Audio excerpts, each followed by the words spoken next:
Philippe de Liège, Estocada, je suis un homo sapiens sapiens qui est persuadé qu'on est arrivé au troisième basculement de l'humanité, c'est-à-dire le droit à l'écriture pour tous via les réseaux sociaux.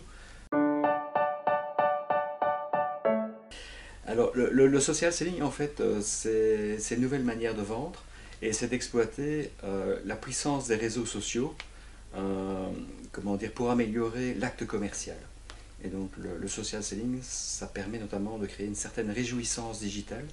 Et lorsqu'on arrive chez un client ou chez un prospect, on est déjà connu, ce qui permet en fait de raccourcir le climat de confiance à installer pour générer du business.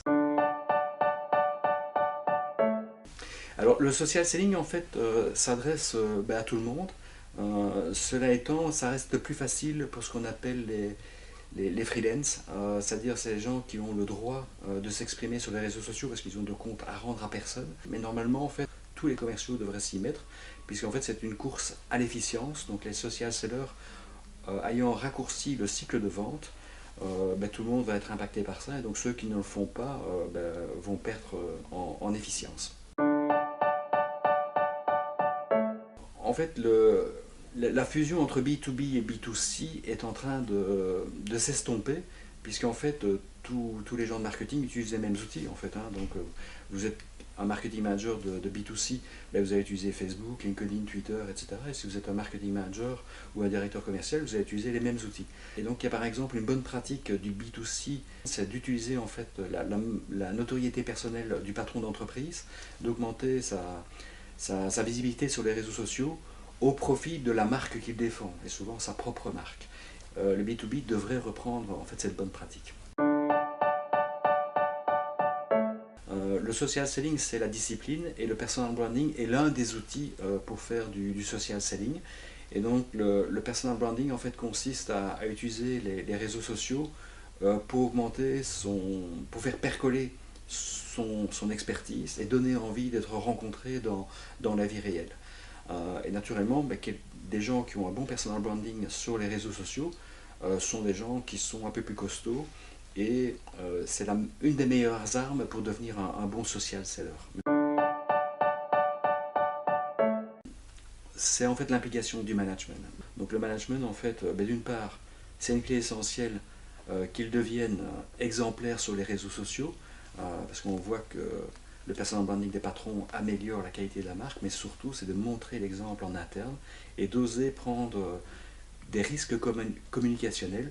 Donc si même le patron n'ose pas jouer la carte de l'autodérision, ne pas simplement dire bonne année, mais de prendre quelques... Oui, il faut que ça rappe un petit peu sur les réseaux sociaux. Si c'est pour dire la même chose que tout le monde, il n'y a personne qui va vous écouter. Et donc si le management ne montre pas cet exemple-là, ça ne va pas fonctionner. Et également de libérer en fait la parole, quoi. Donc il faut absolument dater cette interview parce que si elle est réutilisée dans même 3 semaines, un mois, tout change.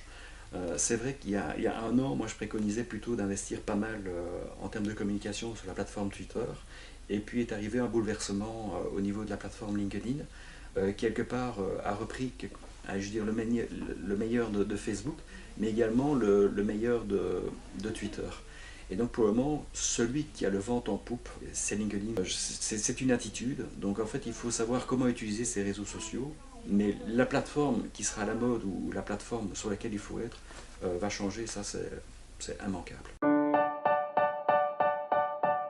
Donc le terme social selling va disparaître en fait tout simplement parce que tout le monde fera du social selling, sera devenu un acte quotidien et oui, le social selling en fait sera le centre de gravité autour de toutes les activités commerciales et marketing. C'est il faut commencer.